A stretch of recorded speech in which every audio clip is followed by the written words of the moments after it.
Հայաստանում լսողության խնդիր ունեցող անձինք, չնայած համարվում են ամենաինքնուրույն խմբերից մեկը հաշմանդամություն ունեցող անձանց շրջանակում, իրենց առօրյայում բախվում են մի շարք հիմնախնդիրների, որոնց լուծումը մեծապես կախված է լսող հասարակության պատրաստակամությունից և ներառական մոտեցումից։ Նրանց առջև ծառացած գլխավոր խոչընդոտը ժեստերի լեզվի լայն տարածված չլինելն է,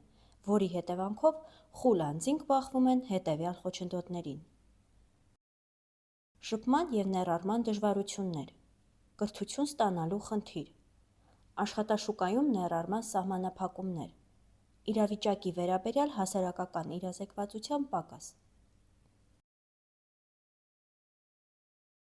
Ժեստերի լեզվի ուսուցումն ու կիրառումը դեռևս թերի են մնում Հայաստանում, հատկապես այնպիսի կարևոր ոլորտներում, ինչպիսիք են բժշկությունը, բանկային համակարգը, կրթությունը և հանրային ծառայությունները։ Թարգմանիչների սղության պատճառով խուլ անձինք զրկվում են իրենց օրինական իրավունքների լիարժեք իրացման հնարավորությունից։ Մեդիադաշտում նույնպես մեծ բաց կա։ Շատ հաղորդումներ, սոցիալական կամ կրթական ծրագրեր չեն թարգմանվում ժեստերի լեզվով, ինչի արդյունքում լսողության խնդիր ունեցող անձինք դուրս են մնում հասարակական կարևոր գործընթացներից։ Բացի այդ, կան հաղորդակցման մշակութային տարբերություններ, որոնք հաճախ անտեսվում են լսող անձանց կողմից,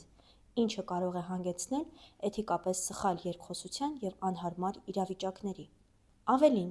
ժեստերի լեզվի թերի կամ սխալ կիրառումը կարող է ոչ միայն խեղաթյուրել փոխանցվող միտքը, այլև երբեմն վտանգել խուլ անձի անվտանգությունը։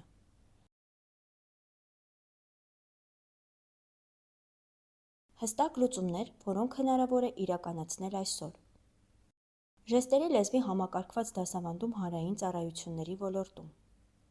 Մեդիա բովանդակության ժեստերի լեզվով թարգմանության պարտադիր ապահովում։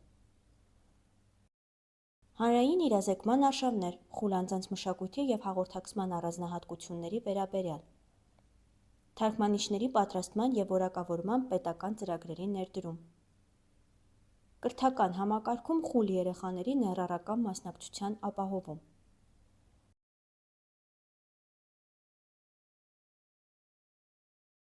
Այս քայլերի շնորհիվ հնարավոր կլինի ստեղծել առավել ներառական և վստահությամբ համակցված